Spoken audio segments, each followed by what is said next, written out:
சுதந்திரத்துக் கொள்ளப் போகிறோம். நாம் கடந்த 3 மாதங்களும் கர்த்தர் நம்ம என்ன செய்தார், நடத்தி வந்தார். வாக்குத்தத்தம் பண்ணினவர், வாக்கு மாறாதவர். இந்த வருஷம் நமக்கு ஆண்டவர் வாக்குத்தத்தம் பண்ணினார். என்ன வாக்குத்தத்தம்? யெகோவா ஷம்மா, நான் என்ன செய்வேன், கூடவே இருப்பேன். அவர் கூடவே இருந்தால் நமக்கு என்ன இருக்கும்? ஆசீர்வாதங்கள், நன்மைகள் எல்லாவற்றையும் கர்த்தர் நமக்கு அதிகமாய் கொடுக்கிறவராக இருக்கு. ஆகவே இந்த மாதத்திலே கர்த்தர் நமக்கு ஒரு விசேஷ ஒரு ஆசீர்வாதத்தை நமக்கு கொடுக்கிறார். சரியா? இது இஸ்ரவேல் ஜனங்களுக்கு கொடுக்கப்பட்ட ஆசீர்வாதத்தை இந்த நாளிலே ஆவிக்குரியவர்களாகிய நாம் ஒருவர் இந்த நாளிலே என்ன செய்ய வேண்டும்? வாழ்த்துவதற்கு கற்றுக்கொள்ள வேண்டும். சரியா? ஒருத்தருக்காக அதிகமாக பாரபக்தி ஜெபிப்பதை விட அவர்களை வாழ்த்தி அவர்களை ஆசீர்வதித்து நாம் ஜெபிக்க கற்றுக்கொள்ள வேண்டும். சரியா? அவங்க அது மிக முக்கியமானது. சரியா? அவங்க ஒரு பிரச்சனையை சொல்லியிருந்தா கூட நீங்கள் என்ன செய்யணும்? அவர்களுக்கு என்ன செய்ய வேண்டும்? அவர்களை வாழ்த்தி ஆசீர்வதித்து இந்த மாதம் முழுவதும் நீங்கள் ஒருத்தர் என்ன செய்யணும்? சொல்லுவீங்க, சொன்னது செய்வீங்களா? என்ன செய்வீங்களா? நான் செய்யணும். இந்த ஏப்ரல் 1 போய் சொல்லக்கூடாது. சரியா? உலகத்தில் அதுக்கு என்னென்னமோ செய்வாங்க. சரியா? அப்போ எடுத்துக்கொள்வோம். என்னாகவும் 6ஆம் அதிகாரத்தில் இஸ்ரவேல் ஜனங்களுக்கு என்ன ஆசீர்வாதம்ங்கிறதை குறித்து அங்கே ஆண்டவர் எழுதி வைத்திருக்கிறார். சரியா? ஸோ அந்த ஆசீர்வாதங்களை இன்றைக்கு நாங்கள் என்ன செய்ய போகிறோம்? நமக்கென்று என்ன செய்ய போகிறோம்? சுதந்திரித்துக் கொள்ள போகிறோம். சரியா? என்ன எல்லாம் பேசாமல் இருக்கிறீங்க? வேணாமா? ஆமேன் போட்டுருவேன். சரியா? வாசிப்போம். என்னாகமும் 6ஆம் அதிகாரம் 24வது வசனத்தை வாசிப்போம். கர்த்தர் உன்னை இப்ப நீங்க சொல்லுங்க. கர்த்தர் என்னை ஆசீர்வதித்து என்னை காக்க மாதத்திலே கர்த்தர் நமக்கு கொடுக்கிறதான ஒரு பெரிய ஒரு ஆசீர்வாதம். சரியா? உங்களை என்ன செய்வாரா? முதலாவது உங்களை என்ன செய்ய போறாராம்?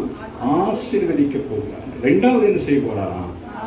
ஆமென். அப்ப 2 காரியங்களை செய்ய போகிறார். 23 சொல்லுகிறது, நீ ஆரோனோடும் அவன் குமாரரோடும் சொல்ல வேண்டியது என்னவென்றால், நீங்கள் இஸ்ரவேல் புத்திரரை ஆசீர்வதிக்கும் பொழுது அவர்களை பார்த்து சொல்ல வேண்டியதாவது, ஆவிக்குரிய சபைக்கு வருகிற நீங்கள் ஒருவரை பார்க்கிற பொழுது ஆமென் பிரைஸ் தி லார்ட் அப்படின்னு சொல்லி பழகணும்.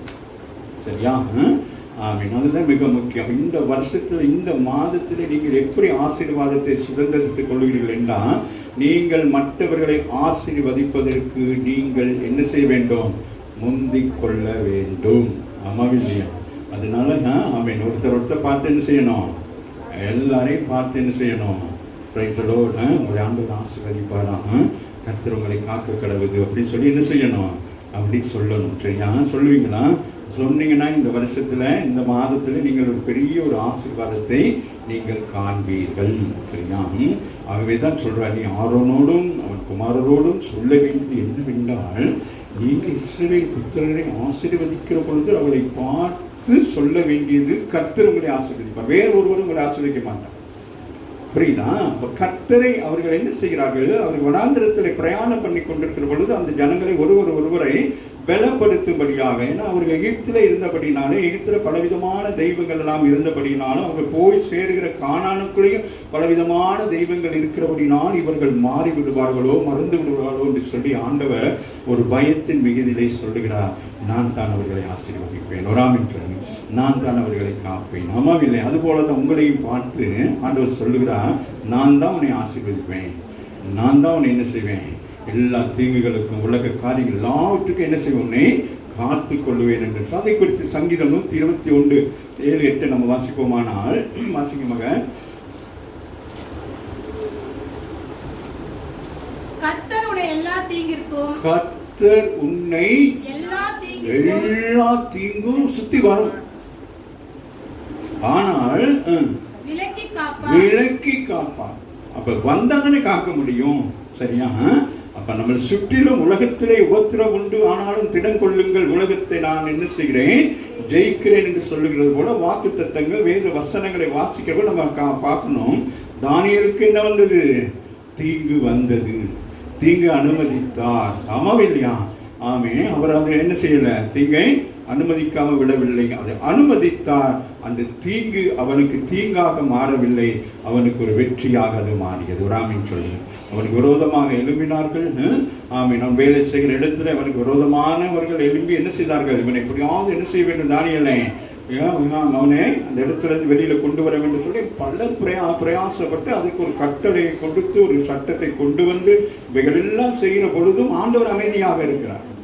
இப்போ நம்முடைய வாழ்க்கையில சில நேரங்களில் சில பிரச்சனைலாம் வர நேரம் ஆண்டவர் அமைதியா இருப்பதுக்கு காரணம் என்ன செய்வா? உன்னை அந்த தீங்குக்குள்ளாக அனுமதித்து அதிலிருந்து அந்த தீங்கு உன்னை மேற்கொள்ளாதபடி கர்த்தர் உங்களை காக்கிறவராக இருக்கிறார். சாத்ராக் மேஷாக் நோக்கி சாமி எங்க என்ன செஞ்சாங்க? அக்கினிகளை போட்டாங்க. அதை விடவா நமக்கு இந்த வெயிலே நம்ம சுருண்டு படுத்து கிடக்கிறோம். ஆமா இல்லையா? ஸோ அதுக்குள்ள அனுப்பிதான் அந்த அக்கினியை விட நம்முடைய ஆண்டவர் பெரியவர், சிங்கத்தை விட நம்முடைய ஆண்டவர் பெரியவர். ஆமா இல்லையா? அதனால பிரச்சனையை விட நம்முடைய ஆண்டவர் பெரியவர். அதனால இந்த பிரச்சனைங்கிற ஒரு சின்ன ஒரு என்னது ஒரு காரியம் தான். வாசி மகள் சொல்லுங்க. கர்த்தர் என்னை எல்லா தீங்குக்கும் விலக்கி காப்பார், அவர் என் ஆத்துமாவை காப்பார். ஒரு ஆமீன் சொல்லுங்க. ஆத்துமா தான் என்ன செய்யும்? அநேக நேரங்களில் சோர்ந்து போயிடும். நம்மவில்லையா? பிரச்சனைகள் என்று வந்தவுடனே இந்த ஆவி ஆத்மா சரீரத்திலே இந்த ஆத்மா சோர்வு அடைந்த உடனே இந்த சரீரமும் சோர்வு அடைந்து போயிடும். சரியா? அப்புறம் ஆவிக்குள்ளாக உங்களால என்ன செய்ய முடியாது? ஜெபிப்பதற்கு கடினமாக இருக்கும். ஆவியானவர் அந்த மாதிரி நேரத்தில் தான் ரோமர்ல சொல்லப்பட்டது போல அவர் பெருமூச்சுகளோடு கூட உங்களுக்காக விண்ணப்பம் பண்ணுகிறவராக இருக்கிறார். ஆமே. வாசிங்கள். உபாகமம் 28:6 என்ன சொல்லுது பாப்பமாக? இருங்க, யாராச்சும் நல்ல வாசிங்க. நீங்க அவசரப்பட்டு வாசிச்சுட்டு வாங்க வாங்க வாங்க வாங்க போங்க போங்க போங்கிற மாதிரி இல்லாம நின்று நிதானித்து வாசிங்க. நீ சொல்லுங்க. வருகையிலும் நீங்க வர்ற நேரமே எப்படி இருப்பீங்களா? நேரத்திலும் நீ போற நேரம் எப்படி இருப்பியா? அப்ப இந்த மாதத்துல நீங்க சபைக்கு வர்ற நேரம் எப்படி இருக்கணும்? ஆசீர்வாதமா இருக்கணும். அப்ப ஆசீர்வாதத்தின் அடிப்படை என்ன? பழைய ஏற்பாட்டின்படி ஆசீர்வாதமா இருக்கிறவர்கள் என்ன செய்வார்கள்? தங்களுடைய முதல் பலனாகியதை எடுத்துக்கொண்டு சபையில கொண்டு வந்து ஆசாரியர் கையில கொடுத்து ஆசீர்வாதத்தை பெற்றுக் கொள்வார். ஆகவே இங்க வர்ற நேரம் அப்படியே வாழுது, ஜெபம் பண்ணுவோம், ஏதாச்சும் கிடைக்குமா அப்படின்னு இருக்கக்கூடாது. கிடைத்ததை கொண்டு வந்து ஆண்டவர் கையில கொடுக்க வேண்டும். அந்த ஸ்திரியானவர் தன்னிடத்துல இந்த ஒரே ஒரு பங்கு, நாம் ஒரு சின்ன காசை அவர் என்ன செய்தான் வைத்துக் கொண்டு நிற்கிறார். சுற்றிலும் இருக்கிறவர்கள் பணக்காரர்கள், வசதி படைத்தவர்கள், அவர்கள் ஆமீன் காணிக்கை பாடுகிற பொழுது எல்லாம் எழும்பி வந்து காணிக்கை பெட்டிகளிலே போடு கொண்டிருக்கிற பொழுது இவளோ தயங்கி தயங்கி தயங்கி தயங்கி வருகிறதை இயேசு கண்டார். ஆமாம் இல்லையா? அந்த தயக்கத்தை பார்க்கிறார். அவர் பார்த்துட்டு அப்படி அங்குக்கும் பார்த்துட்டு, ஆண்டவரே என்னிடத்துல இருக்கிறது இவ்வளவுதான், இதை நான் போடுகிறேன், நிச்சயமாக நீர் என்ன செய்வேன், என்னை ஆசீர்வதிப்பீர் என்று சொல்லி கரங்களை தட்டி தேவனை மேம்படுத்தும். ஆகவே தான் உபாகமத்தில் ஜனங்களுக்கு ஆண்டவர் சொல்லுகிறார், நீங்கள் வாசிங்க, நீங்க வர்ற நேரத்திலையும் எப்படி இருக்கணும்? சபைக்கு வர்ற நேரம் எப்படி இருக்கணும்? எங்கேயாச்சும் போயிட்டு விருந்தாடி போயிட்டு வரையில எப்படி இருக்கணும்? வேலைக்கு போயிட்டு வரையில எப்படி இருக்கணும்? இப்போ வேலை நல்லா செஞ்சதான் ஆசீர்வாதமாக இருக்க முடியும். வேலையில் ஏதாச்சும் கள்ளத்தனம் பண்ண நம்ம ஆசீர்வதிக்க முடியாது. ஆகவே வேலையை நல்ல உருப்படியாக செஞ்சு மன மகிழ்ச்சியாக இன்னைக்கு நான் நல்ல திருப்தியாக செய்திருக்கிறேன், எனக்கு மாதத்திலே எனக்கு வருமானம் வரும், நாட்களிலே வருமானம் வரும், எந்த ஒரு காரியத்தை செய்றீங்களோ அது திருப்தியாக செய்தால் உங்களுக்கு நம்பிக்கை இருக்கும். என்னது ஆமாம், நான் என்ன செய்வேன், ஆசீர்வாதமாகி வருவேன். ஆமாம் இல்லையா? அப்போ சில நேரங்கள் நீங்கள் நல்ல வேலை செஞ்சீங்கன்னா உங்களை அதிகாரிகள் என்ன செய்வாங்க, கைத்தை அப்படி தட்டுவாங்க, கட்டின்னு சொல்லுவாங்க, வெரி குட் அப்படின்னு சொல்லுவாங்க. அப்போ அது சொன்னது மாத்திரமல்ல, அது அப்புறம் என்ன செய்வாங்க, அவங்க மனதில் உள்ளத்தில் பேசி நல்ல அந்த காரியத்தை செய்திருக்கிறான், நம்மளோட கம்பெனிக்கு நல்ல ஒரு ப்ராஃபிட் ஒன்று வந்திருக்கு, அதனால நம்ம என்ன செய்யணும், அந்த ப்ராஃபிட்டில் அவனுக்கு என்ன செய்ய வேண்டும், ஷேர் பண்ண வேண்டும். ஒரு ஆமீன் சொல்லுங்களேன். இப்போ சொன்னவங்களுக்கு மட்டும் தான் ஷேரிங் கிடைக்கும், சொல்லாதவங்களுக்கும் அவனுக்கு கிடைக்காது. ஆமாம் இல்லையா? சரியா? ஸோ வாசிக்கமா ஒரு முறை சொல்லுங்க. ஏன் அப்படி வாசிக்கிறப்பாங்க? நல்லா சொல்லு. நீங்க வர்ற நேரம் ஆசீர்வாதமா இருப்பீங்க. சொல்லு, எலும்பி நின்று சபையாரை பார்த்து சொல்லு, நீங்க வர்ற நேரம் ஆசீர்வாதமா இருப்பீங்க. நான் சொன்னதை செய்யலைன்னா சொல்லுங்க. ஆசீர்வாதத்தை பத்தி பேசுனா சந்தோஷமா இருக்கணும். சொல்லுவா வாசி மகள். ஆமே, நான் எடுத்துக்கொள்ளுகிறேன். சரி. அப்போ வர்ற நேரம் போகிற நேரமும் ஆண்டவர் நம்ம என்ன செய்கிறாரா, அதில் நிறைய ஆசீர்வாதங்கள் இருக்குது. உபாகமம் 28ஆம் அதிகாரத்தில் அதே போல அதுக்கு பிறகு வருகிறது ஆசீர்வாதத்தை விட ஆண்டவருடைய வார்த்தைக்கு கீழ்ப்படியாதவர்களுக்கு வருகிற சம்பவங்களை குறித்து நமக்கு அது இப்போ வேணாம். நம்ம இன்னைக்கு ஆசீர்வாதத்துக்களே கொஞ்சம் நேரம் இருப்போம். சரியா? சங்கீதம் 97:10 வாசிங்க மகள். கர்த்தரில் அன்பு கூறுகிறவர்களே. சொல்றார், கர்த்தரில் அன்பு கூறுகிறவர்களே, மற்றவர்களை அல்ல. யாரு? கர்த்தரில் அன்பு கூற வேண்டும். உங்களுடைய அன்பு யார் மேல இருக்கணும்? கர்த்தர் மேல் இருக்க வேண்டும். கர்த்தரில் அன்பு கூறுகிறவர்களே, தீமையை வெறுத்து விடுங்க. அதுக்கு என்னது? கர்த்தர் மேல அன்பு இருந்தா நீங்க என்ன செய்யணும்? தீமையை வெறுக்கணும், தீமையான வார்த்தைகளை வெறுக்கணும், தீமையான காரியங்களை வெறுக்கணும், தீமையான காரியங்களை பேசக்கூடாது. எல்லாம் எதுவுமே என்ன செய்யணும்? ஏன்னா கர்த்தர் மேல நீங்க எப்படி இருக்கிறீங்க? அன்பா இருக்கீங்க. அப்ப கர்த்தர் எப்படி இருக்காரு? அவர் உங்கள் மேல் அன்பா இருக்கிறார். ஆமே. அப்ப நீங்க எப்படி இருக்கணும்? அவர்களுடைய அன்புக்கு ஏற்றபடியாக இருக்க வேண்டும். அவர் இந்த பூமியிலே அவர் எப்படி இருந்தார்? அன்பு செய்கிறவராக இருந்தார். இந்த பூமியில அவர் எப்படி இருந்தாரு? நன்மை. நன்மைனா என்னது? அன்பு பாராட்டி விசுவாரித்து ஒவ்வொரு வீடுகளில் போய் நம்ம பலவீனர்களை தொட்டு சுகமாக்கி அப்படி செய்து கொண்டிருந்தார் அல்லவா? வாசிங்களேன். எப்படி சொல்றாங்க சங்கீதக்காரன் சொல்றான், நீங்க யாருல அன்பு கூறுறீங்களா? கர்த்தர்ல அன்பு கூறுறீங்களே. அப்போ சொல்ற, நீங்க கர்த்தர் மேல் அன்பு வச்சிருக்கிறீங்க, ஆனால் உங்களை ஆசீர்வதிக்க முடியாதபடிக்கு ஏதோ ஒன்று என்ன இருக்கு உங்களுக்குள்ள இருக்கு. அதுதான் என்னது? தீமையான காரியம். சரியா? ஏதோ ஒன்று நம்ம வாழ்க்கையில எங்கோ ஒரு இடத்துல இருக்கு, கோபமோ எரிச்சலோ ஏதோ ஒன்று இருக்கு. அதனால நம்மளே என்னது நம்ம ஆசீர்வதிக்கப்பட முடியாதபடிக்கு இருக்கிறது. சரியா? அவர் தம்முடைய பரிசுத்தவான்களை ஆத்துமாக்களை காப்பாற்றி துன்மார்க்கரின் கைக்கு அவர்களை தப்புவிக்கிறார். ஆமென். அப்ப நம்முடைய ஆத்துமாவை என்ன செய்றாராம்? அவர் காப்பாற்றி துன்மார்க்கரின் கைக்கு அவர்களை தப்புவிக்கிறார். ஆமென். அப்ப நீங்க தேவனுடைய அவர் மேல நீங்கள் அன்பு வைத்து ஆமென். அப்ப தீமை செய்து யாரு? துன்மார்க்கன். ஆமா. அப்ப துன்மார்க்கனுக்கு நீங்க துணை போனீங்கன்னா நீங்க என்ன செய்றீங்க? நீங்களும் தீமை செய்றீங்க. ஆமாவே இல்லை? நீங்க நினைக்கிறீங்க எனக்கு தெரியாது, அப்படின்னு அல்ல. நம்ம சில நேரங்கள் யாரோட பழகிற நேரம் நம்ம என்ன செஞ்சிருவோம், அறியாமல் சில காரியங்களை செய்திருவோம். அது பரவாயில்லை. அறிந்து செய்கிற நேரம் தான் நம்ம என்ன செய்வோம், இப்படிப்பட்ட பிரச்சனைகளுக்குள்ளாக பிரவேசிப்போம். ஆகவே தான் சொல்றார், கர்த்தரில் அன்பு கூறுவர்களே, தீமையை நீங்க என்ன செய்யணும். அப்ப இந்த மாதத்துல உங்களுக்கு என்ன செய்யக்கூடாது, தீமைனா என்னது, அது ஏசுத்தோ நமக்கு வர்றது தானே. அதை என்ன செய்யணுமா, அதை விடுங்கண்ணே. அது என்னத்துக்கு அதை வச்சுக்கிட்டு பெருசாக பூ வச்சு பொட்டு வச்சு அதுக்கு ஏன் இது பண்ணுறீங்க, அதை விடுங்க. அவர் தம்முடைய பரிசுத்தவான்களை ஆத்துமாக்களை காப்பாற்றி. அப்ப நம்ம பரிசுத்தமா இருக்கிற பொழுது நம்முடைய ஆத்துமா என்ன செய்யப்படுகிறது, காக்கப்படுகிறது. ஆமாம் இல்லையா? ஆமாம். நம்முடைய அதான் சொன்ன, நம்முடைய ஆத்துமா வெளியேறப்பட்ட அந்த ஆத்துமா துன்மார்க்கத்துல போற நேரம் நம்ம என்ன செய்துடுறோம், பாவத்துல விழுந்துடும். அதனால நம்முடைய ஆத்மா காக்கப்பட வேண்டும். சரியா? சோ வாசி மகன், அவர் தம்முடைய பரிசுத்தவான்களின் ஆத்துமாக்களை காப்பாற்றி துன்மார்க்கரின் கைக்கு அவர்களை தப்புவிக்கிறவராக இருக்கிறார். எடுத்துக்கொள்ளுங்கள். என்னாகமம் 6ஆம் அதிகாரத்தில் ஒரு சில பகுதியை வாசித்து நாங்கள் முடிக்கலாம். தொடர்ந்து வரும் நாட்களிலே கர்த்தர் சித்தமானால் இந்த வாக்குத்தத்தங்களை நாங்கள் தொடர்ந்து வாசித்து போகலாம். சரியா? வாசிங்க மகன். கர்த்தர் உன்னை ஆசீர்வதித்து, சொல்லுங்க, கர்த்தர் உன்னை ஆசீர்வதித்து உன்னை காக்க கடவர். அப்ப முதலாவது நீங்க என்ன செய்யணும், ஒருத்தரை நீங்க என்ன செய்யணும், உங்களை ஆசீர்வதிச்சுட்டு என்ன செய்யணும், உங்களை என்ன செய்ய வேண்டும். யாபேசுடைய ஜெபம் எப்படிப்பட்ட ஜெபமாக இருக்கிறது. ஆனா யாபேசுடைய ஜெபத்தை சொல்லுங்க. தேவரீ என்னை ஆசீர்வதித்து என் எல்லையை பெரிதாக்கி உங்களுடைய கரம் தான் என்னோடு கூட இருந்து தீங்கு என்னை துக்கப்படுத்தாதபடிக்கு அதற்கு என்னை விலக்கி காத்தருளும் என்று வேண்டிக் கொண்டான். வேண்டிக் கொண்டதை கர்த்தர் நிறைவேற்றினார். ஆமாம் இல்லையா? அதுபோல நீங்களும் என்ன செய்ய வேண்டும், உங்களுக்காக நீங்கள் ஒவ்வொரு நாளும் காலையில் எழுப்பணும்னு என்ன செய்ய வேண்டும், ஜெபித்துக் கொள்ள வேண்டும். யாபேசுடைய ஜெபம் அப்படித்தான். சரியா? அதனால அந்த ஜெபம் கர்த்தருக்கு என்னவா இருந்தது, உகந்த ஜெபமாக காணப்பட்டது. சரி, வாசி மகள் முடிச்சிருவோம். காக்க கடவர் தம்முடைய முகத்தை உன்மேல் பிரகாசிக்க பண்ணி உன்மேல் கிருபையாய் இருக்க கடவர். அப்ப நீங்க ஒருத்தர் பார்க்கிற நேரம் நீங்க சொல்லணும், சிஸ்டர் கர்த்தர் உங்களை ஆசீர்வதிப்பார் சிஸ்டர், நீங்க கவலைப்படாதீங்க, கர்த்தர் உங்களை பார்த்துக்கிடுவாரு, உங்களை காத்துக்கிடுவாரு. அப்படிங்க அடுத்து என்ன சொல்லணும், கர்த்தர் உங்க முகத்தை என்ன செய்வாரு, பிரகாசிக்க செய்வார். பீட்டிங் பவுடர் போட்டு முகத்தை பிரகாசிக்க செய்வார். ஆமாவே இல்லையா? சொல்லுங்க, ஆண்டவர் சொல்லுங்க, கர்த்தர் என்னுடைய முகத்தை பிரகாசிக்கப்படும்.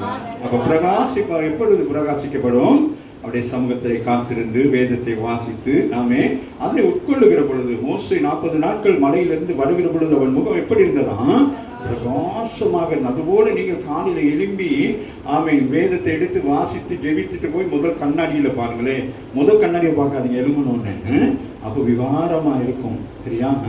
ஆனால் ஜெபம் பண்ணதுக்கு பிறகு நீங்க பார்த்தீங்கன்னா உங்களுக்கே ஆச்சரியமா இருக்கும், என்னடா முகம் இப்போ அழகா இருக்குன்னு அப்படின்னு நீங்களே என்ன செய்வீங்க, இன்னைக்கு முகத்தை கழுவாம இருக்கலாமா அப்படின்னு யோசனை வரும். நம்ம இல்லையா? சரி, அவர் சொல்ல வாசிங்க. அவருடைய முகம் உங்களுக்குள்ளாக பிரகாசிக்கிற பொழுது நீங்கள் என்ன ஆவீர்கள், வெளிச்சமாய் மாறுவீர்கள். அவர் ஒளியாக இருக்கிறார். சூரியனுடைய ஒளி தான் என்ன செய்து சந்திரனுக்குள்ளே வெளிப்படுகிறபடினால் சந்திரன் எப்படி இருக்கிற வெயில வெளிச்சமாக இருக்கிறது. ஆமா இல்லையா? அந்த சந்திரன் எப்பொழுது எப்படி இருக்கும், அது இருளாக இருக்கும். ஆனால் சூரியனுடைய வெளிச்சம் பட்ட பிறகு அது என்ன செய்யும், அது தனக்கு ஒளி இல்லாத பொழுதும் அந்த வெளிச்சம் அதுக்கு என்ன செய்யுது, அது ஒளி உண்டாக்குது. அதுபோல நமக்குள்ள வெளிச்சம் இல்லை, ஆனால் ஆண்டவர் நமக்குள்ள இருக்கிறபடினாலே நீங்களும் நானும் எப்படி இருக்கிறோம், மலை மேல் இருக்கிற பட்டினத்தை போல இருக்கிறோம். ஆமா இல்லையா? நாங்கள் ஒருத்தர் எப்படி இருக்கிறோம், வெளிச்சமாக இருக்கிறோம். வாசிங்க. முத சபைக்கு வந்த மாதிரி இருக்குது. ஆமா இல்லையா? பேசாம இருக்கிறீங்க, நீங்க பேசுங்க, நான் பேசாம இருக்கிறோம் அப்படிங்கிறீங்களா? வாசிங்க.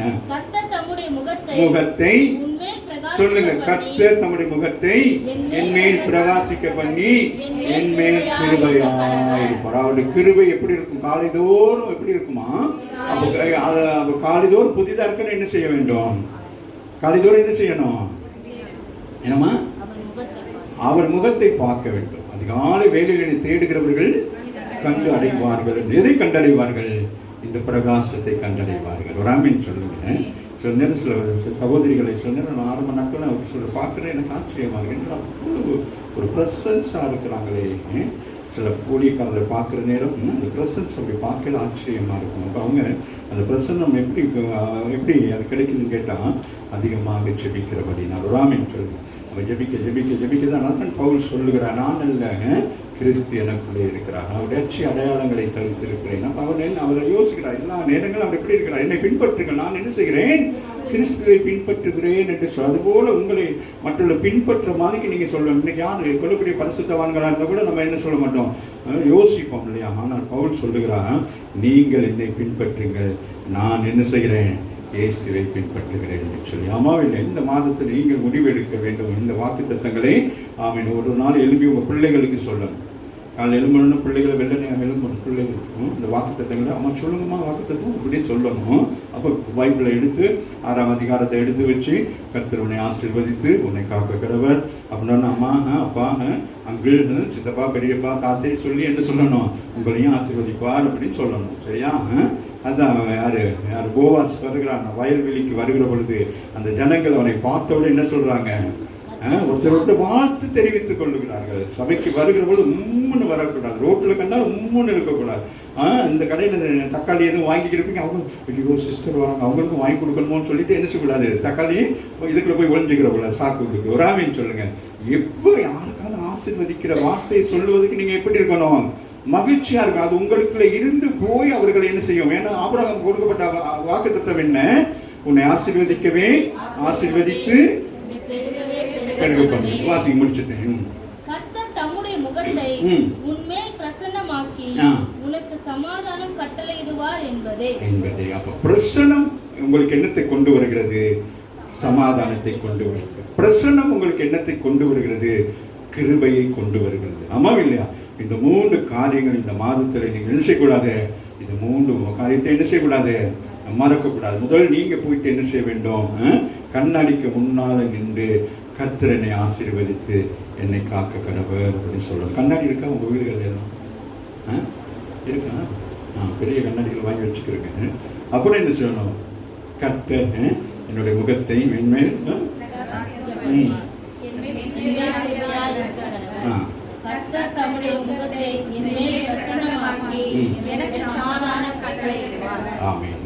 இவ்விதமாய் அவர்கள் அவர் நாமத்தை கூறுகிறபடினால் நீங்கள் என்ன செய்யப்படுகிறீர்கள், ஆசீர்வதிக்கப்படுகிறோம். இயேசுவின் நாமத்தினாலே எனது நீங்கள் என்ன செய்ய ஒவ்வொருவரையும் நீங்கள் ஆசீர்வதிக்க வேண்டும். அம்மாவில்லை அவ்விதமாக அவர்கள் என் நாமத்தை இஸ்ரவேல் புத்திரர் மேல் அப்பொழுது நான் அவர்களை ஆசீர்வதிப்பேன் என்று சொல்லியிருக்கிறார். அப்ப நம்ம ஒருவர் என்ன செய்ய வேண்டும், ஆசீர்வதிக்க நாம் கற்றுக்கொள்ள வேண்டும். மேலும் நின்று பாடலில் ஒரு சில வரிகளை பாடி நாம் ஜெபம் பண்ணுவோம்.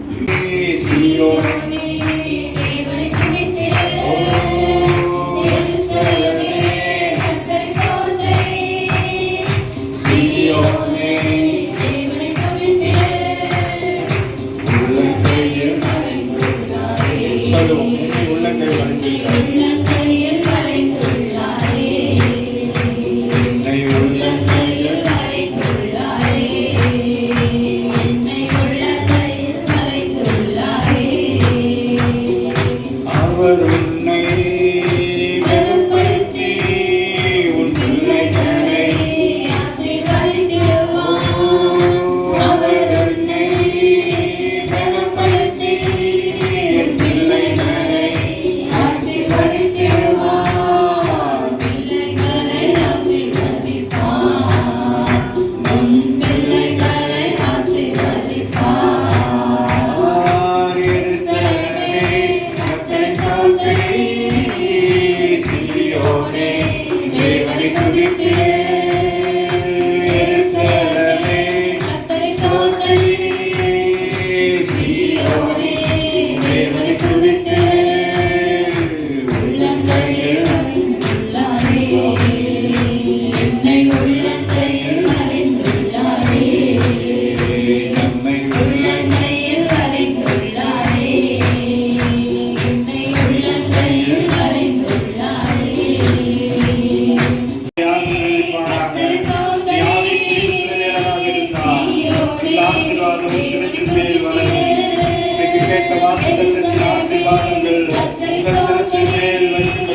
மாதத்திற்கு ஆமை இந்த மாதத்தை கர்த்தர் ஆமை முடிவு பரியந்தம் இந்த மாதம் முழுவதும் இந்த வருஷம் முழுவதும் முடிவு பரியந்தம் இந்த வாக்குத்தத்தத்துக்குரியவர்களாக ஆமை கர்த்தர் நம்மை ஆசீர்வதித்து நம்மை காக்க கடவர். நிச்சயமாக நாம் ஒவ்வொருவரும் நாம் இந்த வார்த்தைகளை சொல்லி ஒருத்தரை பலப்படுத்துவோம். சபையார்கள் ஒவ்வொருவரும் இந்த வருஷத்தை ஆசீர்வதிக்கப்பட வேண்டும். தேவன் ஒவ்வொருவருமே ஒரு நோக்கத்தை வைத்திருக்க, ஒரு திட்டத்தை வைத்திருக்க, ஒரு தீர்மானத்தை வைத்திருக்க, அதை நிறைவேற்றும்படியாக எல்லாம் கரங்களை வானத்துக்கு நேராக நீட்டி ஆமென். ஆண்டவரின் இந்த மாலை வேளையில இந்த ஏப்ரல் மாதம் 1ஆம் தேதி என் மேல் ஒரு ஆசீர்வாதத்தை வைத்திருக்கிறார். ஆமென். இஸ்ரவேலுடைய ஆசீர்வாதத்தை ஆவிக்குரிய இஸ்ரவேலாகிய நாங்கள் அதை பெற்றுக் கொள்ளுகிறோம் என்று சொல்லுங்கள். நாங்கள் அதை பெற்றுக்கொண்டோம் என்று சொல்லுங்கள். இந்த ஆசீர்வாதங்களை நாங்கள் பெற்றுக்கொண்டோம். ஆமை நீங்கள் இந்த ஆசீர்வாதத்தை பெற்றுக்கொண்டால் மாத்திரமே நீங்கள் மற்றவர்களை ஆமை மனதார ஆசீர்வதிக்க முடியும். இந்த மாதம் ஆமை ஆண்டவர்களை ஆசீர்வதிக்க விரும்புகிறார். உங்களுடைய எல்லா போராட்டங்கள் பிரச்சனை எல்லாவற்றுக்கும் முடிவு உண்டு. உன் நம்பிக்கை வீண் போகாது என்று சொன்ன கர்த்தர் இந்த மாலை வேலையில உங்கள் ஒவ்வொருவரையும் ஆசீர்வதிக்கிறார். ஒவ்வொருவரும் மேலும் ஆண்டவரை கரம் இருக்கிறது. ஆண்டவரை என்னாக 6ஆம் அதிகாரத்தில் 24வது வசனத்தை நாங்கள் ஆண்டவர் அந்த வாக்கு தத்தங்களை நாங்கள் சுதந்திரித்துக் கொள்ளுகிறோம். ஆண்டவரை அந்த 24, 25, 26 எங்களுக்கு சுதந்திரமாக இருக்கட்டும். ஆண்டவரை தொடர்ந்து வந்திருக்கிற சிறு குழந்தைகள், வாழ்வு பிள்ளைகள், சகோதர சகோதரிகள் ஒவ்வொருவரையும் கருத்தில் ஒப்புக் கொடுக்கிறேன். இந்த மாதம் முழுவதும் ஆண்டவர் அவர்களுக்கு கைத்து செய்கிற காரியங்கள் எல்லாவற்றையும் கர்த்தர் ஆசீர்வதிப்பார். அவங்களுடைய கரங்களை வானத்துக்கு நேராக நீட்டி ஆமென் ஆமென் உங்களுக்கு ஒத்தாசை வரும் பர்வதங்களுக்கு நேராக கரங்களை நீட்டி அந்த ஆசீர்வாதங்களை பெற்றுக் கொள்ளுங்கள். இந்த மாதத்திலே ஆமென் தேவைகள் அதிகமாக இருந்தாலும் அவைகள் எல்லாவற்றையும் கர்த்தர் சந்திக்கிறவராக இருக்கிறார். அல்லேலூயா. ஸ்தோத்திரிக்கிறோம் ஆண்டவரை, உம்மை துதிக்கிறோம், நன்றி சொல்லுகிறோம். நன்றியோடு உம்மை துதிக்கிறோம் ஆண்டவரே, நன்றி உள்ளத்தோடு கூட உம்மை துதிக்கிறோம். இந்த மாதத்தை ஆண்டவரே எங்களுக்கு நன்மையினால் முடிசூட்டினபடினால் நன்றி சொல்லுகிறோம் ஆண்டவரே. இந்த வாக்கு தத்தங்களை ஒவ்வொரு நாளும் நாங்கள் அறிக்கை செய்து நாங்கள் ஒரு ஆசீர்வாதத்தின் பாத்திரமாக எங்களை மாற்றும்படியாக இதை கருத்தில் ஒப்புக் கொடுக்கிறோம் ஆண்டவரே.